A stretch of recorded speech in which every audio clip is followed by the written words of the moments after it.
ये नमस्कार साथियों। आज एक बार पुनः सामान्य विज्ञान के एक महत्वपूर्ण टॉपिक के साथ में हम आपके बीच में हैं और ये टॉपिक परीक्षा के दृष्टिकोण से भी महत्वपूर्ण है और साथ साथ में विज्ञान की समझ के दृष्टिकोण से भी महत्वपूर्ण है।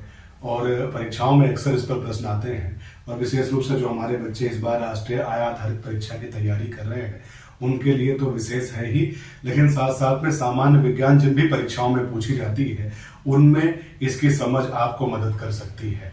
तो जैसा कि बोर्ड पर आपके सामने लिख रखा गया है कि आज का जो हमारा टॉपिक है मानकों की अंतरराष्ट्रीय पद्धति। हमें पता है कि हम अपने व्यवहारिक दैनिक जीवन में और विशेष रूप से व्यवसायिक उद्देश्यों के लिए कह लें या निर्माण उद्देश्यों के लिए कह लें या फिर छात्र के रूप में हम प्रयोगशालाओं में विभिन्न प्रकार की राशियों का मापन करते हैं। मापन से तात्पर्य, मापन को हम अंग्रेजी में मेजरमेंट भी कहते हैं। और जब भी ये शब्द मापन आपके बीच में कहा जाए तो मापन का अर्थ ये होता है, क्योंकि हम जानते हैं कि अगर हम बिना मानक वाली इकाइयों से माप करें तो वो माप व्यक्ति से व्यक्ति में या स्थान से स्थान में बदलती रहती हैं। लेकिन किसी मानक इकाई से अगर मापन किया जाए, उदाहरण के तौर पर अगर इस बोर्ड की हम लंबाई चौड़ाई मापे किसी अमानक इकाई से, जैसे हम इस मार्कर का ही उपयोग करके कर ले कि ये मार्कर कितनी बार लंबाई में आया है, कितनी बार चौड़ाई में आया है, तो मार्कर की लंबाई, अब ये मार्कर की लंबाई निश्चित है, लेकिन अगर दूसरा मार्कर होगा तो उसकी लंबाई बदल जाएगी, तो ये लंबाई अलग आ जाएगी। यही कारण है कि एक रूपता रहे और इस मानकों की या मात्रकों की सार्वभौमिकता रहे। इसके लिए वैज्ञानिकों ने बहुत प्रयास किए हैं और ये प्रयास कुछ पद्धतियों के रूप में फलीभूत हुए हैं कि कुछ ऐसे निश्चित आधारभूत मान्यता प्राप्त संदर्भ मानक तैयार किए जाएं जिससे अन्य राशियों की तुलना करके उनके मात्रक बनाए जा सके। उदाहरण के तौर पर हम अमूमन देखते हैं कि हम लंबाई को मीटर में मापते हैं। अब ये जो मीटर शब्द आया है, ये मीटर हमें पता है कि ये 1 मीटर हर जगह 1 मीटर ही रहने वाला है, लेकिन ये जो 1 मीटर है इसकी उत्पत्ति कहां से हुई और अन्य लंबाई की तुलना हम इसी मीटर से ही क्यों करते हैं।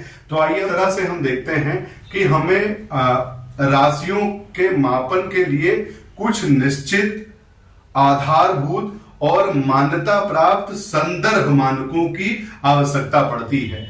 और ये जो निश्चित आधारभूत मान्यता प्राप्त संदर्भ मानक है, ये कुछ विशेष पद्धतियों में हमें दिए जाते हैं।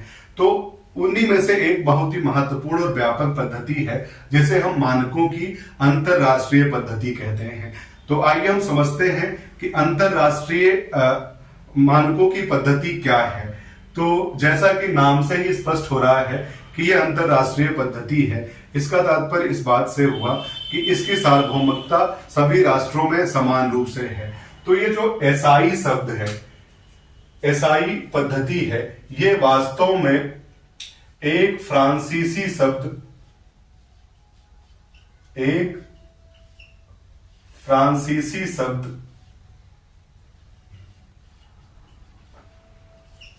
ली सिस्टम इंटरनेशनल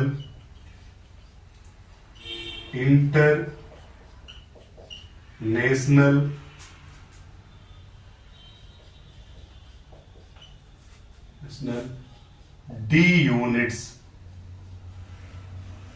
यूनिट्स का संक्षिप्त रूप है। एस सिस्टम से और आई इंटरनेशनल से लिया गया है। यानी ये जो एसआई शब्द की उत्पत्ति है, ये फ्रांसीसी शब्द ली सिस्टम इंटरनेशनल डी यूनिट को संक्षेप में हम लिखते हैं। अब ये जो ली सिस्टम इंटरनेशनल डी यूनिट्स है, इसी से एसआई शब्द की उत्पत्ति हुई है। और ये एसआई पद्धति जो है वो माप और भार के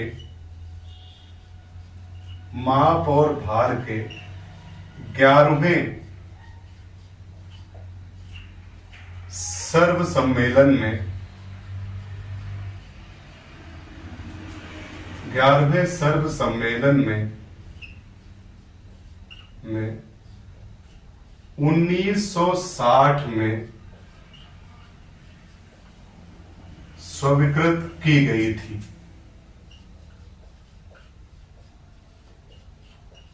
स्वीकृत की गई थी, यानी ये जो एसआई पद्धति है इसे माप व भार के 11वें सर्व सम्मेलन में स्वीकृति प्रदान की गई थी। और इस 11वें माप एवं भार के सर्व सम्मेलन को एक विशेष नाम से जाना जाता है, जिसे हम कॉन्फ्रेंस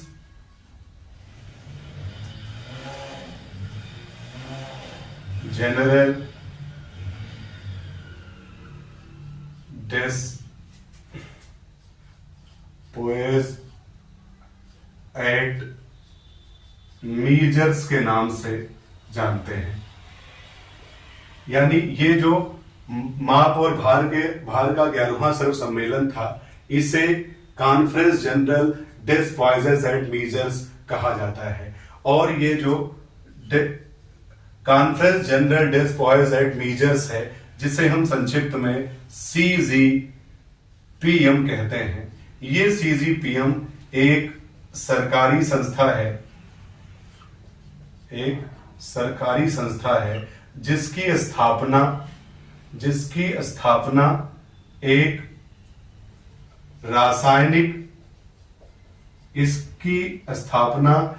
रासायनिक समझौते में की गई थी, जिसे मीटर परिपाटी कहते हैं, और जो 1875 में पेरिस में हस्ताक्षरित की गई थी। यानी जिन भी सार्वभौमिक देशों ने इस परिपाटी को अपनाना चाहा, उन्होंने 1875 में इस CGPM संस्था की स्वीकृति की हस्ताक्षरित की गई थी। तो इस तरह से हमने देखा कि ये जो एसआई पद्धति है ये 1960 में स्वीकृत की गई, और इसको स्वीकृत देने वाली जो संस्था थी उसको कॉन्फ्रेंस जनरल डेस पॉइजेस एट मीजर्स कहते हैं, जिसकी स्थापना एक रासायनिक समझौते मीटर परिपाटी के अंतर्गत की गई थी, जिसे 1875 में पेरिस में हस्ताक्षरित किया गया था। तो इस तरह से एसआई पद्धति प्रकाश में आई, और एसआई पद्धति वास्तव में 7 मूलभूत भौतिक राशियों के मानक मात्रक देती है। यानी एसआई पद्धति में 7 आधारभूत मात्रक है, और ये 7 आधारभूत मात्रक 7 आधारभूत मूल वैज्ञानिक राशियों के हैं। और ये कहा गया कि इन 7 आधारभूत मूल वैज्ञानिक राशियों के मात्रकों से हम अन्य भौतिक राशियों की व्युत्पत्ति कर सकते हैं, उनको उत्पन्न कर सकते हैं। तो चलिए आइए जानते हैं कि एसआई पद्धति में किन किन भौतिक राशियों को मूल वैज्ञानिक भौतिक राशि मानकर मात्रक दिए गए थे। तो इनमें मुख्य रूप से 7 आधारभूत मात्रक थे। 7 आधारभूत मात्रक थे, जिसमें पहला लंबाई को हम सामान्यतया L से प्रदर्शित करते हैं, और इसका मात्रक एसआई पद्धति में मीटर दिया गया था, और मीटर को हम M से लेकर इंगित करते हैं। दूसरी आधारभूत राशि थी द्रव्यमान, जिसे हम मास भी कहते हैं, M से प्रदर्शित करते हैं, और इसका एसआई मात्रक किलोग्राम था। इसे हम kg लिखकर प्रदर्शित करते हैं। तीसरे आधारभूत भौतिक राशि थी, जिसे हम समय कहते हैं, और समय को T से प्रदर्शित किया जाता है, स्मॉल t से, और इसका एसआई मात्रक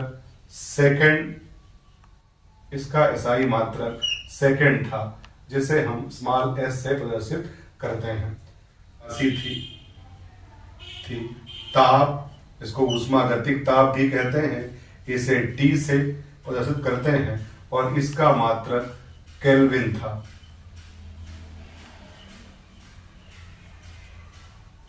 केल्विन को हम K से प्रदर्शित करते हैं। और पांचवा आधारभूत मात्रक था। इस पांचवें आधारभूत मात्रक को राशि को हम विद्युत धारा कहते हैं और विद्युत धारा को I से प्रदर्शित किया जाता है और इसका मात्रक एम्पियर था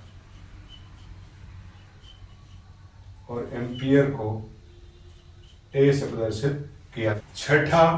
छठी भौतिक राशि थी पदार्थ की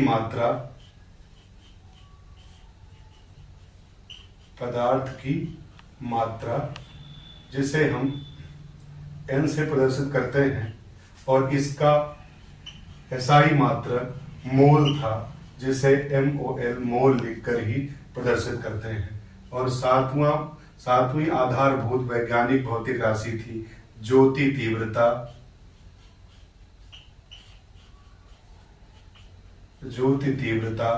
जिसे हम IV लिखकर प्रदर्शित करते हैं और इसका मात्रक था कैंडेला और इसे हम CD लिखकर प्रदर्शित करते हैं। तो SI पद्धति में ये 7 भौतिक मानक राशियों के मात्रकों को 7 आधारभूत मात्रक माना गया है और ये माना गया है कि अन्य भौतिक राशियां हैं वो इन मात्रकों से व्युत्पन्न की जा सकती हैं। उदाहरण के लिए यदि हम आयतन मान लेते हैं, किसी वस्तु का आयतन हमें निकालना है तो हमें पता है आयतन होता है लंबाई गुणे चौड़ाई गुणे ऊंचाई।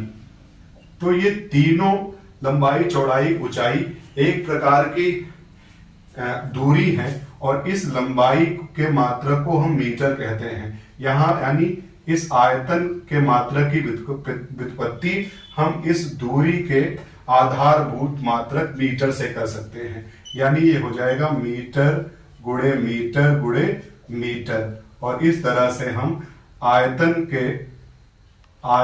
के मात्रक को मीटर क्यूब कह सकते हैं। इस तरह से हम आयतन के मात्रक को मीटर क्यूब कह सकते हैं। तो इस तरह से आयतन, अभी हमें अगर घनत्व निकालना हो, घनत्व एक भौतिक राशि है जिसका अगर हमें मात्रक की व्युत्पत्ति करनी हो तो जो आधारभूत मात्रक हैं उनसे हमें पता है किसी पदार्थ का घनत्व उस पदार्थ के द्रव्यमान और उसके आयतन का अनुपात होता है। यानी किसी पदार्थ का घनत्व उसके एकांक आयतन में उपस्थित द्रव्यमान को कहते हैं। अब हमें पता है कि भाई SI पद्धति में द्रव्यमान का मात्रक किलोग्राम है और आयतन को हम मीटर क्यूब कहते हैं। तो इस तरह से हमारा घनत्व का मात्रक निकल के आ जाएगा किलोग्राम मीटर -3। तो इस तरह से हम घनत्व का, ठीक ऐसे ही अगर हम गति का या चाल का मात्रक निकालना चाहें तो हमें पता होता है गति बराबर होती है विस्थापन बटे समयांतराल के। यानी किसी वस्तु ने निश्चित समयांतराल में कितनी दूरी तय की है, कितना विस्थापन हुआ है। तो हमें पता है भाई विस्थापन एक दूरी होती है जिसे हम मीटर से और समयांतराल जिसे हम सेकंड से प्रदर्शित करते हैं। तो इसका मात्रक हो जाता है मीटर सेकंड इनवर्स। तो इस तरह से हम देखते हैं कि यदि आधारभूत मात्रकों का उपयोग करके हम अन्य भौतिक राशियों की व्युत्पत्ति कर सकते हैं, इसलिए SI पद्धति बहुत ही ज्यादा व्यापक हो जाती है।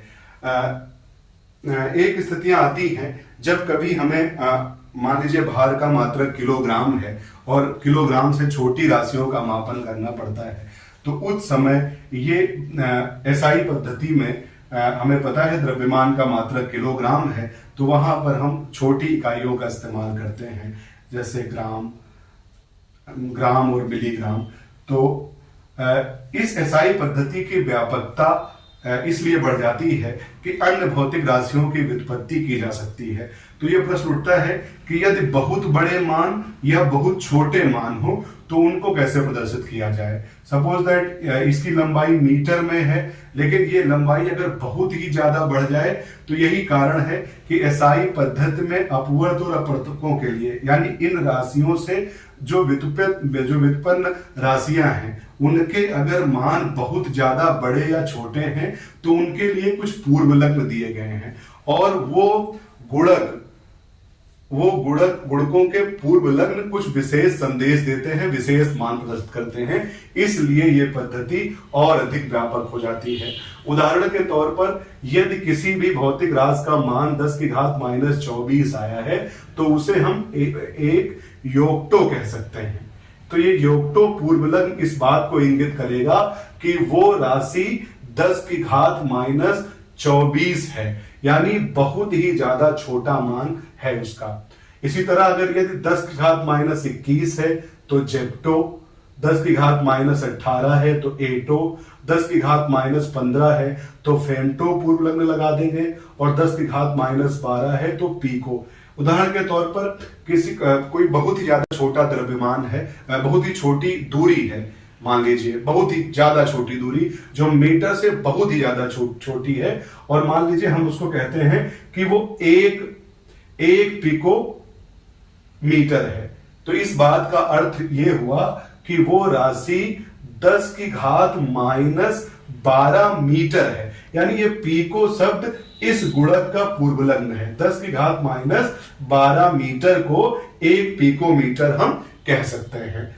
तो अब हमें पता है कि भाई 10 की घात -12 का तात्पर्य हुआ कि जब हम एक को 10 की घात 12 से भाग कर दें तो जो मान प्राप्त होगा उसे हम 10 की घात -12 बोलेंगे। तो इस तरह से हम समझ सकते हैं कि ये मान बहुत ही ज्यादा छोटा हुआ। इस नैनो टेक्निक में 10 की घात -9 गुणक को हम नैनो कहते हैं। अब 1 नैनोमीटर का अर्थ हुआ 10 की घात -9 मीटर। इसी तरह 10 की घात -6 को माइक्रो, 10 की घात -3 को मिली, 10 की घात -2 को सेंटी, 10 की घात -1 को डेसी। ठीक ऐसे ही धनात्मक मानों के लिए यदि कोई भौतिक राशि का मान 10 आ रहा है तो उसे हम डेका कह सकते हैं, यानी 10 मीटर को हम 1 डेका मीटर भी कह सकते हैं। इस तरह से 10 की घात -2 को 1 हेक्टो, 10 की घात -3 को किलो, सपोज दैट 1000 मीटर है तो उसे हम 1 किलोमीटर कह सकते हैं। 10 की घात 6 को मेगा, 10 की घात 9 को गीगा। ये शब्द हमने बहुत प्रचलित और हमने बहुत जगहों पर सुना भी है कि इसकी विशेष रूप से कंप्यूटर में डिस्क वगैरह की जो मेमोरी है, क्षमता है, वो गीगाबाइट में है, यानी वो 10 की घात 9 जो है वो गीगा कहलाता है। ये गीगा पूर्व लग्न इन भौतिक राशियों के मात्रकों के सामने भी लगाया जा सकता है यदि उसका मान 10 की घात 9 रेंज का हो तो। 12 को टेरा, 10 की घात 15 को पेटा, 10 की घात 18 को एक्सा, 10 की घात 21 को जेटा और 10 की घात 24 को योटा से प्रदर्शित करते हैं। तो ये जो गुणक हैं और इनके पूर्व लग्न यदि राशि के मात्रकों के आगे लग जाएं तो ये उनके विभिन्न मानों को प्रदर्शित करते हैं। अब मापन की अगर बात की जाए तो वास्तव में मापन का अर्थ ये हुआ कि अगर हम अमानक इकाइयों में किसी वस्तु का मापन करते हैं तो ये हम देखते हैं कि उनके मान अलग अलग आते हैं। सपोज दैट अभी हम इस व्हाइट बोर्ड की चौड़ाई मापना चाहें और हम इसे अपने हाथ की लंबाई से मापें तो हो सकता है हमारा हाथ बड़ा है, किसी का छोटा हो, तो उसकी लंबाई अलग अलग आए। इसीलिए ऐसे मानक संदर्भ मानकों की व्युत्पत्ति की गई है ताकि सर्व जगह मान एक समान आए और उनकी सार्वभौमिकता बनी रहे। उदाहरण के तौर पर ये जो एसआई पद्धति में जैसे ये एक शब्द आया है मीटर, तो ये मीटर क्या है? मीटर एक निश्चित आधारभूत मान्यता प्राप्त संदर्भ मानक है। और ये संदर्भ मानक कहां से निकाला गया है? अगर हम इस मीटर की बात करें तो वास्तव में हम देखते हैं इस मीटर का ये मतलब हुआ कि प्रकाश, हमें पता है कि प्रकाश की चाल के बारे में, तो प्रकाश एक सेकंड के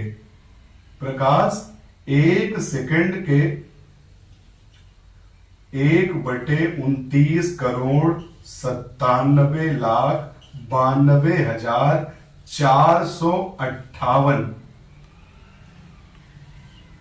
यानी प्रकाश निर्वात में एक सेकंड के इतने हिस्से में, मतलब 1 सेकंड के 1/29,92,458 हिस्से में कितनी जो दूरी तय कर लेगा वो दूरी 1 मीटर हो जाएगी। तो ये मीटर की परिभाषा एसआई पद्धति में यहां से आई है। मीटर का तात्पर्य हुआ प्रकाश के द्वारा तय की गई वो दूरी जो उसने 1 सेकंड के 1/29,92,458 हिस्से में तय की गई हो, और वो दूरी 1 मीटर के बराबर होगी। और ये मीटर अब एक संदर्भ मानक है और अन्य लंबाइयों की तुलना अब इसी मीटर से मापकर की जाएगी कि उस लंबाई में इस मान्यता प्राप्त आधारभूत निश्चित संदर्भ मानक की कितनी बार पुनरावृत्ति हुई है। मान लीजिए किसी दूरी में इसकी 50 बार पुनरावृत्ति हुई है तो वो 50 मीटर, 100 बार हुई तो 100 मीटर, 1000 बार हुई तो 1000 मीटर या 1 किलोमीटर। तो इस तरह से हम देखते हैं कि ये जो मूलभूत निश्चित मानक राशियां हैं, इनको एक मान्यता प्राप्त संदर्भ मानते हैं और एक मानक मानते हैं, और इसी मानक से तुलना करके दूसरी राशियों की माप की जाती है। तो आशा है कि आज आप सभी को एसआई पद्धति के बारे में, उसका ऐतिहासिक महत्व और साथ साथ में एसआई पद्धति के बारे में सामान्य जानकारी प्राप्त हुई होगी। बहुत बहुत धन्यवाद।